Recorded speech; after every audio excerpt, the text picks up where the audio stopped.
Hi, boys and girls. Ready for a story? We've had lots of stories about penguins this week. We read about Tacky, who was a very odd bird, and we also read about Pierre. And Pierre was a true story about a true penguin who was helped by some marine biologists. Well, let's learn a little bit more today. This book is called The Emperor's Egg. Emperor penguins are the largest ones. They're almost as tall as you. Isn't that strange? When I think of penguins, I think of a smaller animal. But emperor penguins are very, very large. They look like this. And here you can see that the baby penguin sits on top of its father's or mother's feet to stay warm. Let's see what happens. The emperor's egg.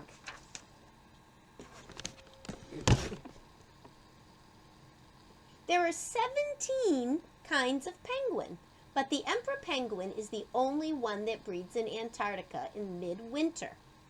Oops, I gotta get out my thing. Antarctica. Antarctica is at the bottom of the world. So what would it be like there? Very cold. These penguins have lots of ice. Antarctica, South Pole, that's where they live.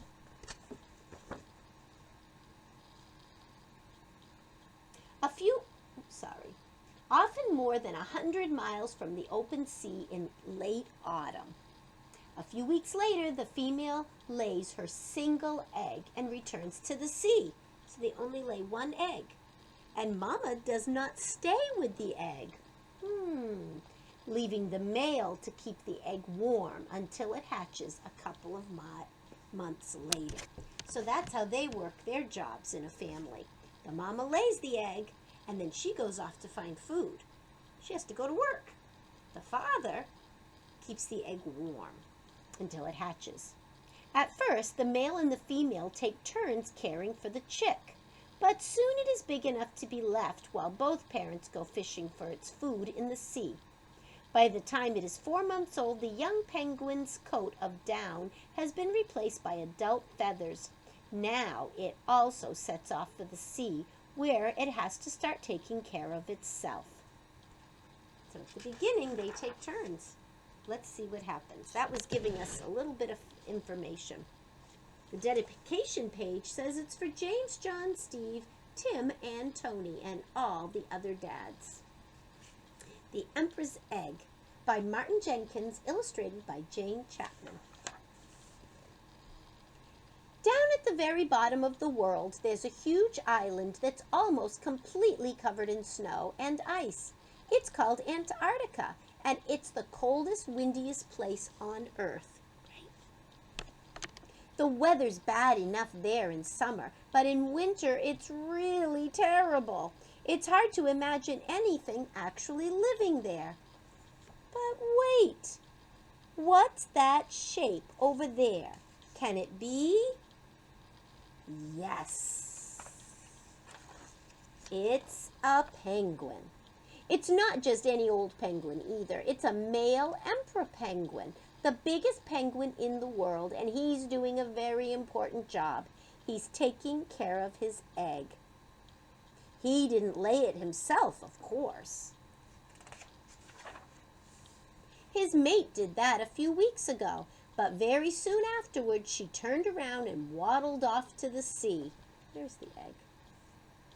That's where female emperor penguins spend most of the winter, swimming about, getting as fat as they can, eating as much as they can, and generally having a very nice time, as far as you can tell. Which leaves the father penguin stuck on the ice with his egg. Now, the most important thing about egg sitting is to stop your egg from getting cold. That means it has to be kept off the ice and out of the wind. And what better way to do that than to rest it on your feet and tuck it right up under your tummy, which is just what the father penguin does. And that's how he'll stay for 2 whole months until his egg is ready to hatch. Can you imagine it? Standing around in the freezing cold with an egg on your feet for 2 whole months? What's more, there's nothing for the father penguin to eat on land.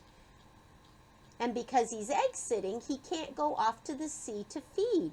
So that means 2 whole months with an egg on your feet and no dinner or breakfast or lunch or snacks. I don't know about you, but I'd be very, very miserable. Luckily, the penguins don't seem to mind too much. They have thick feathers and lots of fat under their skin to help keep them warm.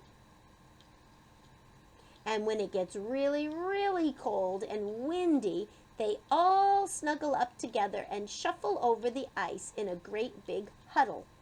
Most of the time, the huddle treadles along very slowly. But sometimes when the penguins get to a particularly slippery slope, they slide down it on their tummies, pushing themselves along with their flippers, always remembering to take care of their egg and trying hard not to bump it into each other. And that's how the father penguin spends the winter, until one day he hears a cheep, cheep, cheep. His egg is starting to hatch. It takes a day or so, but finally the egg cracks right open, and out pops a penguin chick. Now the father penguin has 2 jobs to do. He has to keep the chick warm, and he has to feed it. But on what? The chick is too small to be taken off to the sea to catch food, and it can't be left behind on the ice. Well, deep down in the father penguin's throat, there's a pouch where he makes something a little like milk, and that's what he feeds his hungry chick. The father penguin can only make enough of the milky stuff to feed his chick for a couple of weeks, but just as he's about to run out, a dot appears on the horizon. It gets closer and closer, and yes! It's Mom. She starts trumpeting, hello! And the father penguin starts trumpeting, hello! And the chick whistles. The racket goes on for 2 hours, and it really does sound as if they're extremely pleased to see each other. As soon as things have calmed down, the mother penguin is sick right into her chick's mouth. Yuck, you may think. Yum, thinks the chick, and gobbles it all down. It's the mother's turn to take care of the chick now, while the father sets off to the sea for a well-earned meal of his own. About time, too. Wow, those penguins take good care of their babies. Their system's a little different than ours, isn't it? But it works. Are penguins living things? Let's see. Do they need food and water? Do they use air to breathe? Do they grow and change? Do they make more like themselves? Yeah, with the egg and everything. One more thing. I gotta look at my list. Oh, I forgot one of the easy ones. Does it move by itself? It does. Penguins are living. Have a great day, boys and girls. Penguins are fun to think about.